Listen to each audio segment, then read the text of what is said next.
नमस्कार, आप देख रहे हैं डॉक्टर साहिब, आपके साथ मैं हूं मुस्कान और आज मेरे साथ मौजूद है डॉक्टर वंशिका राय। आपको बता दें कि ये चर्म रोग विशेषज्ञ हैं। मैम नमस्कार, बहुत बहुत स्वागत है आपका। अब मैं आपसे जानना चाहूँगी कि ये मिलाज़मा सबसे पहले तो होता क्या है, आप इस बारे में विस्तार से बताएं। और साथ ही इस जिन भी लोगों को अगर ये होता है तो क्या कुछ सावधानी बरतनी चाहिए, खासकर महिलाओं में हम देखते हैं कि ये चीज़ ज़्यादा होती है। तो ऐसे में हम क्या करें, क्या कुछ ना करें जिससे इससे बच सकें? ये जो मेलाज़्मा है, जैसे कि झाइयाँ बहुत कॉमन टर्म में यूज़ करते हैं, कॉमन लोगों का ये लैंग्वेज है झाइयाँ। ये यूजुअली फीमेल्स में ज़्यादा होती है, ये देखा गया है। और ये यूजुअली पहले के टाइम पे देखा जाता था प्रेगनेंसी के बाद, क्योंकि इसका जो मेन रीज़न है, बैकग्राउंड जो रीज़न है, वो थोड़ा सा हार्मोनल इश्यूज़ भी होती है। थोड़ा इसमें जेनेटिक कंपोनेंट भी होता है जो कि फीमेल्स को प्रीडिस्पोज करता है। एंड जो मोस्ट इम्पॉर्टेंट फैक्टर है जो मेलाज़्मा वाले लोगों के लिए इम्पॉर्टेंट है, वो है कि सन एक्सपोज़र। एक एक्वायर्ड रीज़न में जो हम जिसे हम प्रिवेंट कर सकते हैं, उसमें सबसे इम्पॉर्टेंट रीज़न आपका सन एक्सपोज़र होता है। आप अगर धूप में जाना या धूप से प्रोटेक्शन लेना स्टार्ट कर देते हो तो मेलाज़्मा का ट्रीट करने का जो है वो 50% काम आपका वैसे ही हो जाता है। तो एक है आपका जो एक्वायर्ड चीज़ें हैं, उसमें है आपका ये सन एक्सपोज़र। सेकेंड थिंग है कि फीमेल्स में ज़्यादा होता है, ये हार्मोनल इश्यूज़ की वजह से थोड़ा सा जेनेटिक कंपोनेंट भी है। और फीमेल्स में जो कॉमन रीज़न है वो है कि फीमेल्स के द्वारा बहुत सारा ओवर द काउंटर मेडिकेशन या फीमेल के द्वारा जो फेयरनेस क्रीम्स वगैरह यूज़ किए जाते हैं, over the counter medication parlour से लेके या फिर मेडिकल स्टोर से लेके या आयुर्वेदिक दवाइयों के नाम पे वो काफ़ी ज़्यादा यूज़ करती हैं। जो कॉमनली आपने बेटनोवेट का नाम काफ़ी ज़्यादा सुना हुआ होगा। ऑलमोस्ट हर घर में हर इंसान के एक रिलेटिव ऐसे होते हैं जो बेटनोवेट, स्किन लाइट वगैरह इस तरह की चीज़ें यूज़ करते हैं चेहरा ग्लो करने के लिए या फेयरनेस क्रीम के नाम पे या फिर नाइट क्रीम के नाम पे। तो फीमेल्स के द्वारा चूँकि इन चीज़ों का ज़्यादा यूज़ होता है, यही रीज़न है कि फीमेल्स में ये चीज़ें ज़्यादा देखी गई हैं।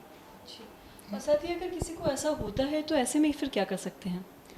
अगर किसी को मेलाज़्मा अगर बहुत जैसे प्रेगनेंसी के बाद यूजुअली जो मेलाज़्मा होता है जिसको क्लोएज़्मा कहते हैं, ये यूजुअली प्रेगनेंसी जैसे आपका ओवर हो जाता है तो उसके बाद ये gradually within 6 months to 1 year ये खुद से ठीक हो जाता है। लेकिन जो एक्वायर्ड मेलाज़्मा है उसमें सबसे इम्पॉर्टेंट है कि आप सन प्रोटेक्शन लेना स्टार्ट कर दो। आपको शेड सीकिंग बिहेवियर रखना होगा, जिसमें कि आप धूप में जैसे 10 बजे से लेकर के आपका 4 बजे तक जो होता है वो सन का जो यूवीए यूवीबी जो इंडेक्स होता है वो ज़्यादा होता है। तो आप अपने काम को उसके अकॉर्डिंग बाहर जाना अवॉइड कर सकते हो 10 से 4 के बीच। अगर जाना है आपको तो आपको सनस्क्रीन लगा के जाना चाहिए। करीब 3 मटर के दाने जितना मिनिमम आपको सनस्क्रीन पूरे चेहरे पे लगाना है। एक थिक लेयर सनस्क्रीन बाहर जाने के 15 से 20 मिनट पहले आप लगा सकते हैं। ये बेसिक चीज़ें हैं। इसके अलावा जो अगर मान लें उससे भी आपका सन प्रोटेक्शन आपने 3 महीने करके देख लिया और आपका नहीं होता है, तो आप आस-पास के किसी डर्मेटोलॉजिस्ट के पास कंसल्ट कर सकते हो। या फिर कुछ जो बेसिक जो क्रीम्स है, ऐसे क्रीम का यूज़ करना जिसमें स्टेरॉइड होता है। स्टेरॉइड जो केमिकल है वो नहीं होना चाहिए। इसके लिए commonly kojic acid related cream है, हाइड्रोक्विनोन रिलेटेड क्रीम है, ट्रेटिनोइन वगैरह है। इसके लिए आप एक बार अपने आसपास के किसी भी डर्मेटोलॉजिस्ट से कंसल्ट करें और अकॉर्डिंगली आपको मेलाज़्मा के लिए जो एंटी पिगमेंटेशन जो क्रीम्स होते हैं उनका प्रॉपर तरीका यूज़ किया, कैसे यूज़ करना चाहिए, साथ में कैसे सन प्रोटेक्शन लेना है, वो सारी चीज़ें बताई जाएंगी। साथ में आप अगर इससे भी ठीक नहीं हो रहा, थोड़ा ज़्यादा जिद्दी मेलाज़्मा है, तो फिर आप साथ में लेज़र ट्रीटमेंट या केमिकल पीलिंग या फिर हाइड्रा फेशियल वगैरह एडिशनल चीज़ें आप यूज़ कर सकते हो।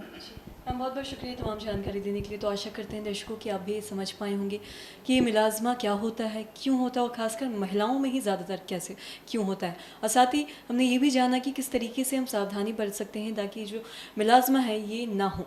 तो आशा करते हैं दर्शकों की जो तमाम जानकारी है आपके लाभदायक रही। तो आज की इस वीडियो में इतना ही। अगर आपने अब तक हमारे चैनल को सब्सक्राइब नहीं किया तो तुरंत कर ले, साथ ही हमारे फेसबुक पेज को लाइक करें। वीडियो देखने के लिए आपका धन्यवाद।